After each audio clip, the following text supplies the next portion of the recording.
नमस्कार। आप सुन रहे हैं द बॉलीवुड रेडियो और मैं हूं आपके साथ आकाश।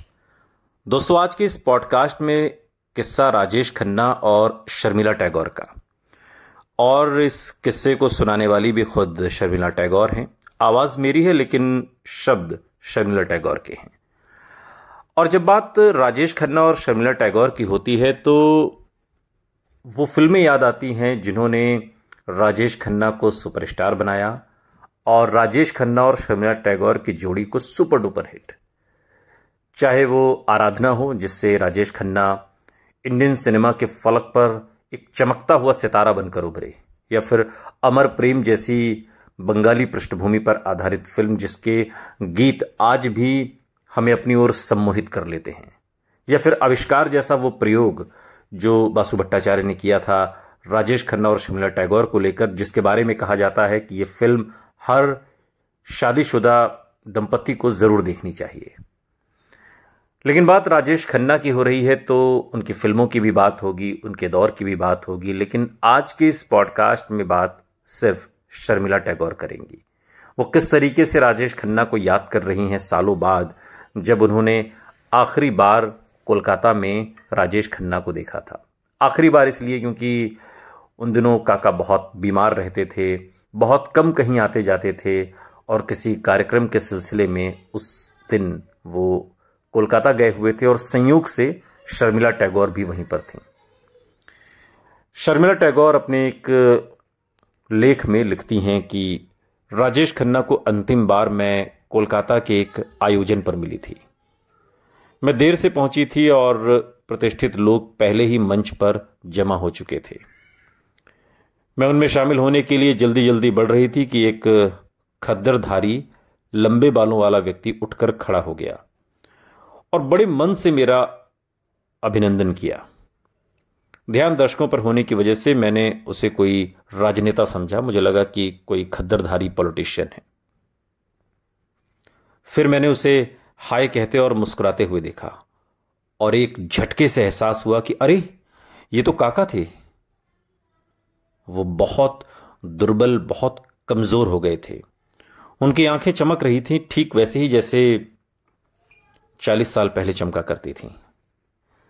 और मैंने उन्हें हाय कहते और मुस्कुराते हुए देखा तो बहुत मेरी आंखों में चमक आ गई। काका की आंखें चमक रही थी। उनकी मुस्कुराहट ने अपना विशेष, जो उनका राजेश खन्ना जादू था, वो अभी तक खोया नहीं था, यानी कि जो उनकी अदा थी। और इतने नजदीक से उनके स्टारडम की साक्षी होने के बाद उन्हें इतना कमजोर देखना मुझे बहुत दुखदाई लगा, क्योंकि मैंने अपनी आंखों से देखा है कि राजेश खन्ना के लिए वो दौर किस कदर पागल था। उस दौर में लड़कियां राजेश खन्ना की दीवानी थी। ये सब कुछ मैंने अपनी आंखों से देखा है। और आज मैं राजेश खन्ना को जब इस हाल में देख रही हूं तो मुझे बहुत दुख हो रहा है। मैंने अंदर ही अंदर ये सोचा। शर्मिला टैगोर आगे लिखती हैं कि मैं राजेश खन्ना को पहले पहल आराधना के सेट पर मिली थी।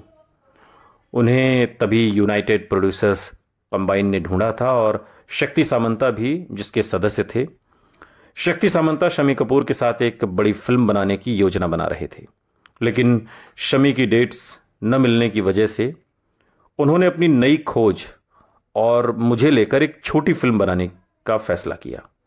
आराधना एक बहुत बड़ी सुपर डुपर हिट साबित हुई और राजेश खन्ना ने फिर कभी पीछे मुड़कर नहीं देखा। उन दिनों लोगों में सितारों की जोड़ियों के लिए पागलपन था और शर्मिला टैगोर, राजेश खन्ना उनमें शामिल होने वाली सबसे नई जोड़ी बन गए। ये उस समय की पर्दे पर सबसे लोकप्रिय जोड़ी थी और हिंदी सिनेमा में आज तक की सबसे कामयाब जोड़ी भी। राजेश खन्ना को मुख्यतः एक रोमानी हीरो के रूप में याद किया जाता है। राजेश खन्ना के हाव भाव में कुछ अति संवेदनशील और खोया खोयापन सा था, जिसके वजह से सब औरतें, चाहे वो किसी भी उम्र की हों, रक्षा करने की भावना उनके अंदर जग उठती। उन्हें ऐसा महसूस होता कि राजेश खन्ना है तो चिंता की कोई बात नहीं। जैसा एक मित्र कहा करते थे कि वो बूढ़ों को युवा महसूस करवाते थे और युवाओं को मतवाला। शर्मिला टैगोर कहती हैं कि मुझे याद है कि जिस स्टूडियो में भी हम काम करते, उसके बाहर 9 से 90 साल की महिलाओं की एक लंबी कतार हुआ करती थी, और ये सब मैंने सुना नहीं, अपनी आंखों से देखा है। कुछ उनकी गाड़ी पर फूलमाला चढ़ाती, कुछ उनके चित्र से शादी कर लेती और कुछ उन्हें खून से लिखे हुए खत भेजा करती थी। ये सब कुछ काका हमें दिखाते भी थे। ऐसा उन्माद पहले कभी किसी के लिए मैंने तो नहीं देखा। सफर और आनंद जैसी फिल्मों में वो अपनी रोमानी छवि से आगे निकल गए। बेरहम किस्मत के खिलाफ हंसते हंसते और साहस के साथ लड़ने वाले एक व्यक्ति के रूप में उनकी दिल छू लेने वाली अदाकारी की गिनती हमेशा उत्तम अभिनय में होगी। हालांकि भारत में और हिंदी सिनेमा में राजेश खन्ना से बेहतर अभिनेता भी हुए हैं, फिर भी ये भूमिकाएं विशेष उनके लिए लिखी गई प्रतीत होती हैं। ऐसा लगता है कि जैसे इन्हें इससे बेहतर कोई और कर ही नहीं सकता था। यानी कि जो किरदार राजेश खन्ना ने निभाए, जो कैरेक्टर राजेश खन्ना के साथ मैंने प्ले किया, ऐसा लगता है कि जैसे कोई और कर ही नहीं सकता। वो सिर्फ राजेश खन्ना कर सकते हैं और उसके बारे में किसी और का ख्याल नहीं आता। शर्मिला टैगोर आगे कहती हैं कि हिंदी सिनेमा में एक गाने पर अभिनय करने से ज्यादा कठिन काम कोई नहीं, और फिल्मों का अध्ययन करने वाले अमर प्रेम में चिंगारी कोई भड़के गीत में हुगली नदी पर एक नाव की सीमित जगह में पूरे 6 मिनट तक उनके होंठ हिलाने से बहुत कुछ सीख सकते हैं। कितनी सादगी है उनमें और कितने प्रभावशाली ढंग से वो मन की उथल पुथल और अपनी स्थिति की विसंगतियों को जाहिर करते हैं। उनमें शायद ही वो विशेषताएं नहीं थीं जिन्हें प्राय एक हीरो के साथ जोड़ा जाता है। जो उनके पास था वो थी एक जीत लेने वाली मुस्कुराहट। मैं राजेश खन्ना की मुस्कुराहट पर फिदा थी, और मैं ही क्या, उस दौर की हजारों लाखों लड़कियां राजेश खन्ना की मुस्कुराहट पर मर मिटती थीं। उनकी मुस्कुराहट में एक अजीब सा आकर्षण था, जो देखता वो देखता रह जाता। युवा जोश, अभिनय की सहज समझ और सधा हुआ स्वर जिसका उन्होंने पूरा इस्तेमाल किया। और इस प्रकार के डायलॉग राजेश खन्ना को मिले, मसलन आई हेट टीयर्स पुष्पा अमर प्रेम का, या फिर आनंद फिल्म का डायलॉग जिंदगी बड़ी होनी चाहिए लंबी नहीं बाबू मोशाय, या फिर सफर फिल्म का एक डायलॉग है मैं मरने से पहले मरना नहीं चाहता। और ये सब हमारी डेली की बोलचाल की भाषा में शामिल हो गए। राजेश खन्ना की खास अदा थी सिर हल्का सा एक तरफ झुका हुआ और संकेत में सिर हिलाना, और ऐसी आवाज जो शर्तिया औरतों के दिल को तहस नहस कर दे। शर्मिला कहती हैं कि राजेश खन्ना की आवाज में भी जादू था, और यह जादू ताउम्र बना रहा। वो भले बीमार थे, उनकी उम्र हो गई थी, लेकिन राजेश खन्ना ने वो जादू खोया नहीं था। उन्होंने लगातार 15 सुपर डुपर हिट फिल्मों में काम किया, और एक ऐसा रिकॉर्ड जो आज तक कायम है। उनका गुरु कुर्ता, उनका बगैर किसी ब्रांड का फैशन स्टेटमेंट हर एक वर्ग और हर एक, चाहे वो आदमी हो, महिला हो, लड़का लड़की, सबको ऊपर तेजी से वो चलन में आ गया। और निसंदेह इसमें कोई गुरेज नहीं ये कहने में कि वो सबके हीरो थे और थे एक फिनोमिनन, एक अद्भुत घटना। लेकिन ये अति प्रशंसा अचानक बंद हो गई। राजेश खन्ना के लिए उन्माद की लहर जैसे अचानक आरंभ हुई थी और उसी तरह पीछे भी लौट गई, और किसी भी कुदरती तबाही की तरह अपने पीछे आहत काका को छोड़ गई, जो परेशान, बेचैन, अपनी फिल्मों के वो प्रदर्शन न कर पाने की वजह से जो पहले हो रहा था। एक पल सब उन्हें लेकर होश खो रहे थे और अगले ही पल सब पलट गए थे। यह भी एक फिनोमिनन था। ये कैसे हुआ, शायद इस सवाल का जवाब एक दोस्त की बजाय फिल्म जानकारों पर छोड़ देना ही बेहतर है, ऐसा मैंने हमेशा समझा। राजेश खन्ना अंतर्विरोधों और जटिलताओं से भरे शख्स भी थे। शर्मिला कहती हैं कि मैंने उन्हें अपने मित्रों और सहकर्मियों के साथ बेहद उदार होते हुए देखा है। उन पर कीमती उपहार बरसाते हुए मैंने देखा है। कभी कभी तो वो उन्हें एक घर भी खरीद देते थे, लेकिन बदले में वो कुछ ज्यादा ही उम्मीद रखते, जिससे संबंध में तनाव आ जाता। लेकिन व्यक्तिगत रूप से मुझ पर जो बात असर करती थी वो थी उनकी काम पर देर से आने की आदत। अब मैं सुबह 8 बजे स्टूडियो पहुंच जाती और रात को 8 बजे तक वापस अपने परिवार के साथ होना चाहती।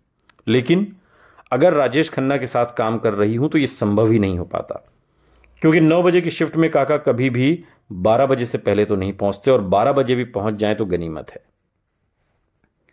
हम कभी भी समय पर काम खत्म नहीं कर पाते और नतीजा यह होता कि यूनिट मुझ पर ओवर टाइम करके काम पूरा करने का दबाव डालती, और ये एक आम नियम बन गया था।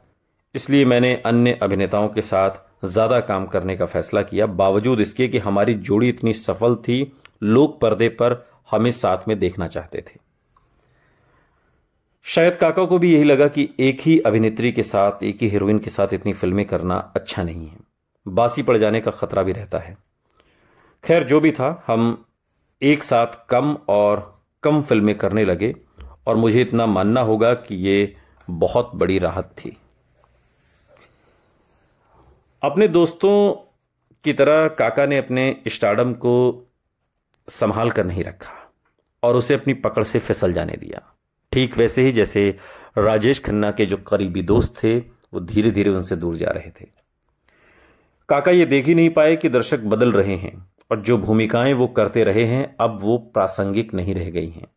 समय के साथ सब कुछ बदल रहा था। समय के साथ चलने के लिए काका अपने में नयापन या तो ला नहीं पाए या लाए नहीं, यहां तक कि वो अपना ही कैरिकेचर बनकर रह गए और लोग उनका मजाक उड़ाने लगे। ये भी मैंने अपनी आंखों से देखा। तमाम फिल्म प्रोड्यूसर्स, डायरेक्टर, लेखक राजेश खन्ना का मजाक उड़ाते थे। लेकिन मुझे खुशी है कि अंततः राजेश खन्ना ने अपने उस दौर को ना सही लेकिन कमबैक किया और अवतार, सौतन जैसी हिट फिल्में दी, और उसके बाद कहीं ना कहीं राजेश खन्ना जिस तरीके से फलक पर उभरे थे 15 super duper back to back hit फिल्में देकर, वैसा दौर नहीं आया। लेकिन काश वो बदलते दौर को समझते, और समझते खासकर अमिताभ बच्चन को कि कैसे वो अधिक से अधिक शक्तिशाली होते जा रहे थे और काका महत्वहीन होकर रह गए थे। अमिताभ बच्चन समय के साथ बदल रहे थे, एक्शन फिल्मों का दौर आया तो एक्शन फिल्में की, लेकिन राजेश खन्ना अपने चिर परिचित अंदाज में रोमांटिक हीरो की छवि से बाहर नहीं निकल पाए, और लगभग गत एक दशक से रेडियो और टीवी चैनलों पर उनकी फिल्मों के गाने बहुत लोकप्रिय हो रहे हैं। अमिताभ बच्चन राजेश खन्ना पर हावी होने लगे, जो उस दौर के संगीत पर पनप रहे हैं। जो भी हो, इन गीतों को फिर से पाना जहां नई पीढ़ी को आर डी बर्मन और किशोर कुमार से अवगत करा रहा है, वहीं काका को लेकर ऐसा करने में सफल रहा। और मैं नहीं समझती कि कोई और अभिनेता है जिसका आने वाली पीढ़ी पर इतना बड़ा दावा है। आराधना से 4 से भी ज्यादा दशकों के बाद और उनकी आखिरी हिट के 30 वर्ष बाद यह आम राय है कि अपने शिखर पर जो आकर्षण इस आदमी में था, उसके मुकाबले में दूर दूर तक न कभी वैसा हुआ न होगा। ये बिल्कुल उचित है कि अब राजेश खन्ना की प्रशंसा में हम ये बात सिर्फ नहीं कह रहे, राजेश खन्ना वाकई इंडियन सिनेमा के पहले सुपरस्टार थे। दोस्तों, शर्मिला टैगोर ने ये लेख राजेश खन्ना के निधन के बाद लिखा था, और राजेश खन्ना अगर आज हमारे बीच जिंदा होते तो वो मानते कि उनका दौर उनके जाने के, यानी कि आज 50 साल बाद भी कोई तोड़ नहीं पाया जो रिकॉर्ड काका ने बनाया। सुनते रहिए द बॉलीवुड रेडियो, सुनता है सारा इंडिया।